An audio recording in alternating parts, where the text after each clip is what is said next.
जय हिंद। आज इस वीडियो में हम लोग पढ़ेंगे क्लास 10 के गणित के कुछ महत्वपूर्ण प्रश्न। इनमें से पहला प्रश्न है कि दो संख्याओं का अंतर 14 है और उनके वर्गों का अंतर 448 है, तो संख्याएं ज्ञात करें। तो इनमें से हमें दो संख्याएं ज्ञात करनी है। तो लिखेंगे कि माना कि पहली संख्या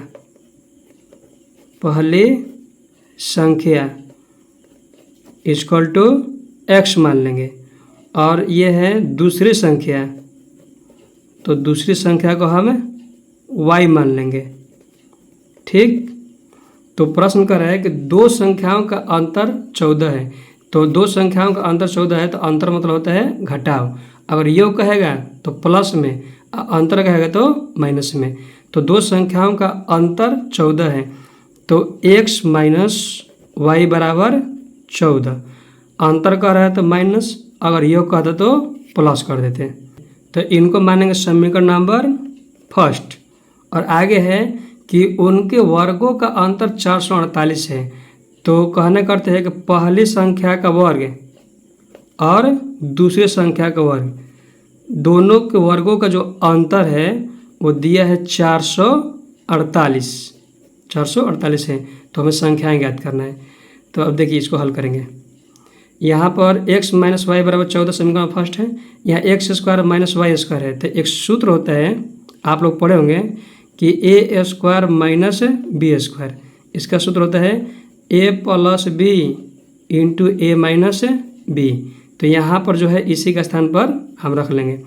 तो यहाँ लिखेंगे x square minus y square की जगह पर कि x plus y into x minus y, क्योंकि a square minus b square a plus b into a minus b, इस फार्मूला से। तो बराबर 448 यहाँ बराबर। तो देखिए ये एक्स प्लस वाई है, एक्स प्लस वाई इंटू और एक्स माइनस वाई का मान दिया हुआ है 14। तो यहाँ पर रख लेंगे 14 बराबर 448। अब यहाँ पर आगे बराबर ये x प्लस वाई बराबर, यहाँ पर देखिएगा कि ये 448 है और ये 14 गुना में तो भागा में, तो इसको कटाएगा तो 7 दूना के 14। तो इसको यानी कि 2 दूना 4 यानी कि 224। तो इसको 224 को 7 से नहीं कटेगा तो ये कटेगा 32 बार में, ये 32 बार में। तो यहाँ पर लिखेंगे हम नीचे कि x प्लस वाई बराबर 32, समीकरण नंबर सेकेंड। अब ये समीकरण फर्स्ट है और ये समीकरण सेकेंड। अब दोनों का हम विलोपन विधि से हल करेंगे। तो यहाँ लिखेंगे समीकरण फर्स्ट एवं सेकेंड से। तो समीकरण फर्स्ट कितना है, तो x माइनस वाई बराबर 14 बटा में, ये समीकरण सेकेंड है x प्लस वाई बराबर 32। तो यहाँ पर अब इसे देखिए, इसे विलोपन विधि से हल करेंगे तो ये plus minus cancel, x 2x बराबर ये 14 और 32 दोनों जोड़ेंगे तो 46। तो यहाँ x बराबर ये 46 और गुना में है तो भागा में, तो ये कटेगा 23 बार में, 23 दूना के 46। तो यहाँ पर देखिएगा कि x का मान आया 23। अब हमें ज्ञात करना है y का मान, क्योंकि पहले संख्या तो ज्ञात होगा x का मान 23। अब दूसरी संख्या के लिए x का मान हम समीकरण फर्स्ट में रखेंगे, सेकेंड में भी हम रख सकते हैं। तो यहाँ पर लिखेंगे हम कि x का मान समीकरण नंबर फर्स्ट में, और समीकरण फर्स्ट देखिएगा, देखिए ये फर्स्ट है और ये सेकेंड है। तो फर्स्ट दिया है x माइनस वाई बराबर 14, x माइनस वाई बराबर 14। तो x के स्थान पर 23 रखना में, तो 23 माइनस वाई बराबर 14 बराबर है ये माइनस वाई बराबर ये 14 और प्लस है तो -23, यहाँ बराबर -y बराबर 14 में से अगर 23 घटेगा तो आएगा -9, तो ये माइनस माइनस कैंसिल, तो y बराबर 9। तो देखिए x का मान आया 23 और y का मान आया 9। तो हमें ज्ञात करना था संख्या, तो पहली संख्या माने थे x और दूसरी संख्या y। तो अंतिम में लिखेंगे यहाँ कि अतः पहली संख्या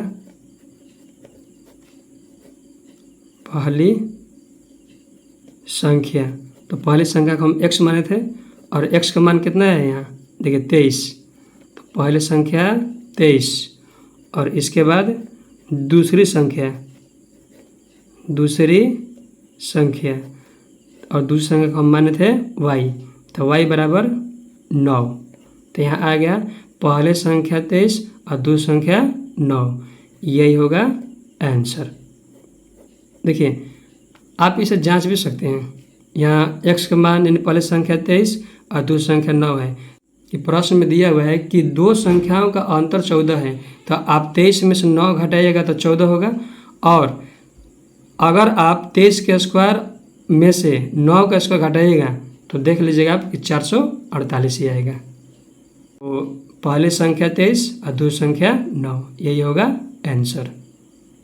इनमें से अगला प्रश्न है 2 नंबर कि गुणनखंड के द्वारा द्विघात समीकरण 4x² - 12x + 9 = 0 के मूल निकालें।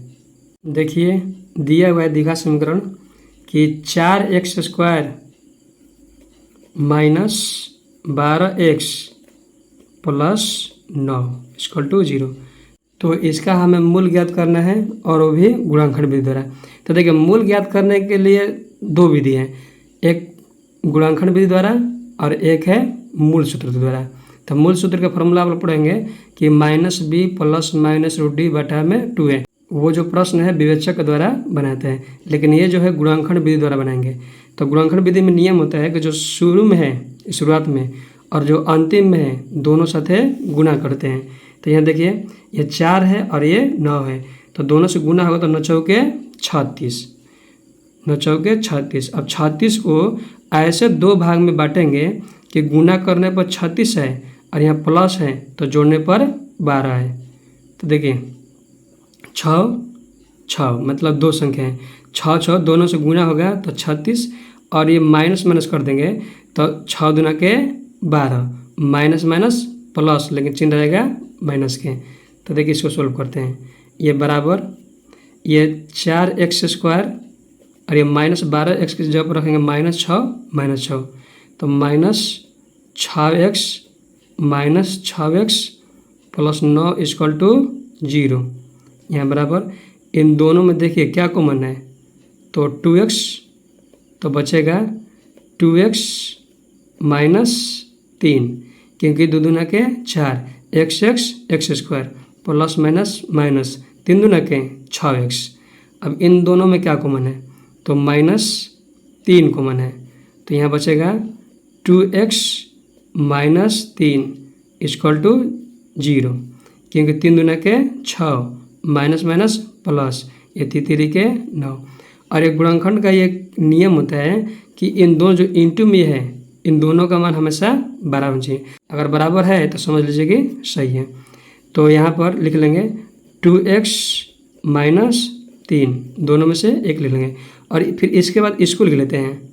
यहाँ दिया है 2x - 3 बराबर 0, तो यहाँ बराबर देगा कि ये गुना में है, इधर जाएगा तो भागा में। जैसे मान लिया जाए कि दिया हुआ ऐसे कि x गुने y है बराबर 0, तो आपसे कहेंगे कि x का मान कितना होगा, तो x का मान 0 होगा क्योंकि ये 0 बटा में ये गुना में है तो भागा में, तो ये कट के 0 हो गया। तो हम लिख सकते हैं x बराबर 0, यहाँ पर x बराबर 0 हम लिख सकते हैं। और फिर इसके बाद अगर y का मान लिखना हो तो y बराबर ये 0 है, अगर ये x गुना में है तो भागा में, तो 0 बटा में x, तो इसका मान 0, तो इसको भी लिख सकते हैं y बराबर 0। ठीक, तो यहाँ पर भी इसके बराबर 0 और इसके बराबर 0 लिखेंगे। तो 2x माइनस 3 बराबर 0। अब इसे सॉल्व करेंगे तो यहाँ 2x है, अगर ये माइनस है तो प्लस, तो इसीलिए x बराबर 3/2। तो x का मान 1 आया 3/2। अब इसको करेंगे 0 बराबर, तो 2x माइनस 3 इक्वल टू 0 बराबर ये 2x, अगर ये माइनस है तो प्लस, तो x बराबर ये 3 गुना में तो भागा में, तो x का मान दोनों जो है आपस में बराबर है। तो x बराबर 3/2, ये भी 3/2। यही होगा इसका राइट आंसर। इसका मूल 2 होगा, 3/2 और 3/2। अगर आप इसे द्विघाती सूत्र से बनाएंगे तो आंसर दोनों का सेम आएगा। और हाँ देखिए, दोनों का मूल आपस में बराबर है तो उसके अनुसार से बनाइएगा तो विवेचक का मान 0 आएगा। और जब विवेचक का मान 0 होता है तो दोनों मूल आपस में बराबर होते हैं। तो इसका मूल 3/2 और 3/2। इनमें से अगला प्रश्न है 3 नंबर कि 2 लगातार धनात्मक पूर्णांक ज्ञात कीजिए जिनके वर्गों का योगफल 365 है। इस प्रश्न में हमें 2 लगातार धनात्मक पूर्णांक ज्ञात करनी है। तो यहाँ पर पहले संख्या को तो हम लोग मानेंगे कुछ, तो लिखेंगे माना कि पहली संख्या,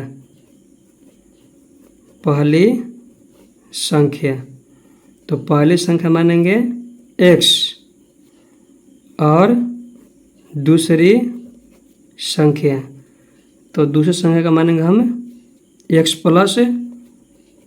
1। हम इसलिए मानेंगे कि जैसे मान लीजिए कि इसमें दिया है 2 लगातार धनात्मक पूर्णांक, तो एक मान लिया जाए कि 2 लगातार धनात्मक पूर्णांक है 4, 5 मान लीजिए। तो इसके ठीक आगे वाला ज्ञात करने के लिए इसमें क्या करते हैं, 1 जोड़ देते हैं। तो ऐसे ही पहली संख्या x तो दूसरी संख्या x + 1 मानेंगे। ठीक, तो यहाँ से लिखेंगे अकॉर्डिंग टू क्वेश्चन, यानी कि प्रश्न अनुसार कि 2 लगातार धनात्मक पूर्णांक ज्ञात कीजिए जिनके वर्गों का योगफल 365 है। तो ये पहली संख्या है और ये दूसरी संख्या है। तो दोनों संख्या के वर्गों का जो योगफल है वो दिया हुआ कितना ना 365 है। ठीक, तो अब इसे सॉल्व करेंगे। तो ये x² प्लस ये देखिए x + 1 का स्क्वायर है, तो एक सूत्र होता है, पढ़ेंगे आप लोग कि a + b का होल स्क्वायर। इसका सूत्र a² + 2ab + b² होता है। ठीक, तो यहाँ पर हम इन सूत्र पर बैठाएंगे। तो x² + 1 का स्क्वायर प्लस 2x1 बराबर 365। तो इसको हम ऐसे भी कर सकते हैं कि a + b का whole square a² + 2ab + b² है, या a² + b² + 2ab। तो वैसे किए हैं a² + b² + 2ab, यहाँ बराबर ये x² होगा 2x², ये प्लस 1 का स्क्वायर 1 प्लस 2 से x से और x गुना हुआ तो 2x बराबर 365।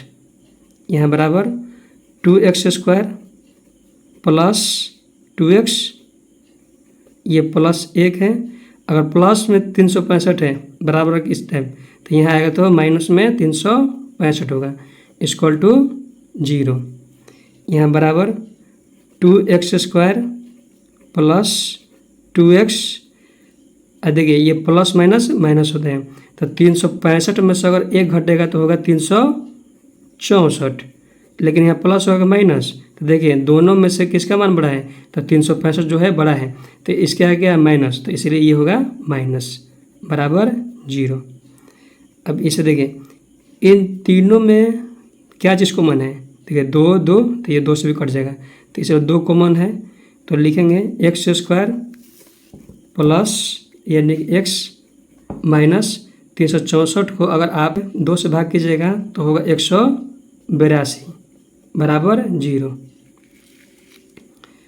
तो देखिए इसे बराबर ये गुना में तो भागा में कट के 0, तो ये x square plus x minus 182 बचा बराबर 0। अब ये जो है इसे हम हल किए तो द्विघात समीकरण 1 प्राप्त हुआ। तो हम इसे दो विधि से ज्ञात कर सकते हैं इसका मूल, या तो द्विघात सूत्र के फॉर्मूला बैठा के या तो गुणनखंड विधि द्वारा। तो सबसे आसान गुणनखंड लगता है, द्विघात समीकरण का सूत्र बैठाएंगे तो थोड़ा सा लॉन्ग पड़ जाएगा, तो गुणनखंड विधि द्वारा ही बनाते हैं। ठीक है, x square plus x minus 182 है। तो देखिए यहाँ पर 182 को दो भाग में ऐसे बांटेंगे कि गुना करने पर 182 है, अब माइनस है तो घटाने पर प्लस 1 आए। तो दो संख्या कौन कौन सी है, तो 13 और 1 14, दोनों में अगर गुना कीजिएगा तो आएगा 182 और 14 में से 13 घटे तो आएगा 1। तो यहाँ लिखेंगे x square plus 14x minus 13x minus 182 equal to 0। देखिए यहाँ पर ये प्लस इसलिए किए क्योंकि हमें प्लस 1 लाना था। यहाँ पर कुछ विद्यार्थियों का प्रॉब्लम होता है कि आखिर यहाँ पर कैसे आता है। ठीक, 13 14 डायरेक्ट हम कर लिए, तो आप इस तरह से बना सकते हैं कि 182 को गुणनखंड ज्ञात कीजिए, गुणनखंड निकालिए तो 2 से 9 1। ठीक, अब ये जो है अब ये 7 बार हो जाएगा, 13 7 91। तो यहाँ देखिए 7 दूना के 14, 14 गुने 13, 13 से 14 से गुना कीजिएगा तो 182 और 14 में से 13 घटेगा तब प्लस 1 आएगा। तब देखिए इन दोनों में क्या कॉमन है, तो x कॉमन है तो बचेगा x प्लस 14। अब देखिए इन दोनों में क्या कॉमन है, तो माइनस 13 कॉमन है, तो लिखेंगे x ये प्लस यहाँ पर भी होगा 14 बराबर 0, क्योंकि 13 से x से गुना होगा तो 13x, क्योंकि माइनस प्लस माइनस, अब माइनस प्लस माइनस और 13 से 14 से गुना कीजिएगा तो आएगा 182। तो ये दोनों का मान हमेशा बराबर होना चाहिए, x प्लस 14 है, x प्लस 14 है, तो दोनों में से एक लिख लेंगे, x प्लस 14 और ये x माइनस 13 बराबर 0। अब इसको क्या करेंगे कि एक बार इसके बराबर 0 और एक बार इसके बराबर 0, तो x प्लस 14 बराबर 0, तो x का मान आया माइनस 14। अब यहाँ देखिए ये x माइनस 13 बराबर 0, तो x बराबर आया 13। तो देखिए ये जो है x का मान जो माइनस 14 है ये संभव नहीं है, लिखेंगे यह है संभव नहीं है, क्योंकि अगर संख्या हमें ज्ञात करनी होती है तो माइनस में कभी ज्ञात नहीं की जा सकती, तो ये संभव है।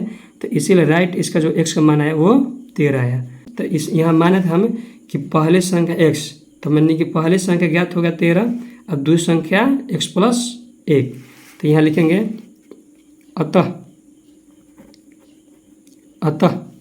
पहली संख्या तो पहली संख्या क्या माने थे x, तो x का मान कितना है 13, और यहाँ दूसरी संख्या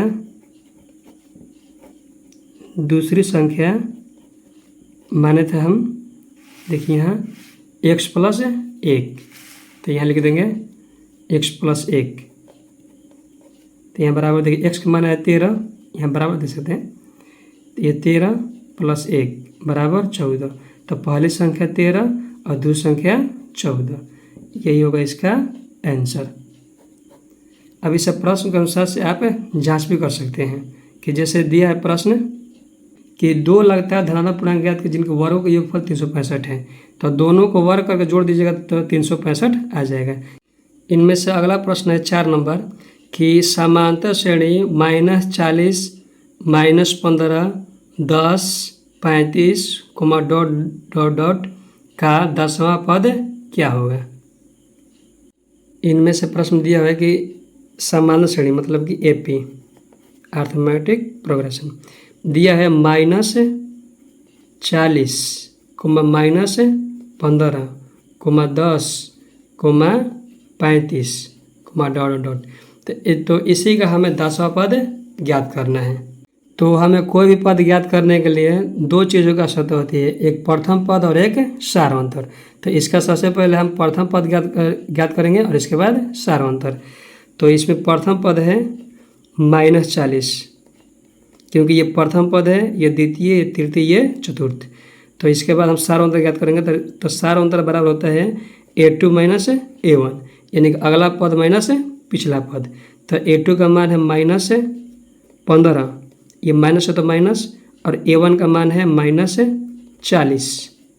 तो ये बराबर -15 माइनस माइनस से +40। तो 15 में से अगर 40 घटेगा तो माइनस प्लस माइनस तो होगा 25। ठीक, अब हमें 10वां पद ज्ञात करना है। तो 10वां पद के लिए सूत्र होता है A + 9D। तो A का मान -40 + 9 और D का मान 25, यहाँ बराबर -40, ये प्लस, यहाँ पर 25 से अगर 9 से गुना होगा तो होगा 225। ठीक, ये बराबर, ये प्लस माइनस माइनस, 225 में से 40 घटेगा तो आएगा 175। तो यहाँ पर 10वां पद का मान आया 175। यही हुआ आंसर। इनमें से अगला और अंतिम प्रश्न है कि समांतर श्रेणी 3, 10, 17, ... का कौन सा पद उसके 13वें पद से 84 अधिक होगा। मतलब कि कहने का प्रश्न ये है कि इसमें से n का मान ज्ञात करना है। तो यहाँ पर एक दिया हुआ है कि 3, 10, 17, ... तो इसमें से है कि कौन सा पद उसके 13वें पद से 84 अधिक होगा। तो इसमें से n का मान ज्ञात करना है। कौन सा पद का रहा है, तो मतलब कि n का मान ज्ञात करना है। तो यहाँ पर a बराबर 3, d बराबर A2 माइनस A1। तो A2 का मान है 10, A1 का मान है 3, तो ये घटेगा तो आएगा 7। अब देखिए प्रश्न कह रहे हैं, देखिए ध्यान से प्रश्न पढ़िए कि AP दिया है, तो कह रहे इसमें कौन सा पद उसके 13वें पद से 84 अधिक होगा। तो यहाँ पर कौन सा पद, मतलब AN, कौन सा पद उसके 13वें पद से 84 अधिक होगा। तो इसी में से हमें n का मान ज्ञात करना है। तो यहाँ देखिए, तो यहाँ पर an का फॉर्मूला आता है A plus into n minus 1 into D बराबर 13वां पद के लिए फॉर्मूला आता है A प्लस 12D, यहाँ प्लस ये 84 है। ठीक, तो यहाँ पर A का मान दिया हुआ 3 प्लस n हमें ज्ञात करना है। तो n माइनस 1 और d का मान दिया हुआ है 7 बराबर A का मान 3 प्लस 12 गुने d का मान दिया हुआ है 7 और प्लस 84, यहाँ बराबर ये 3 3 कैंसिल। तो यहाँ 7 से n से गुना हुआ तो 7n माइनस 7 एकम 7 बराबर ये 12 7 84 प्लस 84 होगा, यहाँ बराबर ये 7n माइनस 7 बराबर, तो यहाँ पर 84 84 दोनों को ऐड करेंगे तो आएगा 168। 168 अब देखिए इसे हल करेंगे बराबर ये 7n, ये हम बराबर 168, अगर ये माइनस है तो प्लस 7 बराबर ये 7n बराबर 168 और 7 दोनों को ऐड करेंगे तो आएगा 175। तो n बराबर 175 गुना में है तो भागा में, तो इसको कटाइएगा तो कटेगा 25 बार में, तो n बराबर 25। तो यहाँ पर n का मान आया 25। तो यहाँ पर हम लोग कह सकते हैं कि जो इनमें से 25वां जो पद है वो 13वें पद से 84 अधिक है। आज के वीडियो में बस इतना ही। जय हिंद, वंदे मातरम।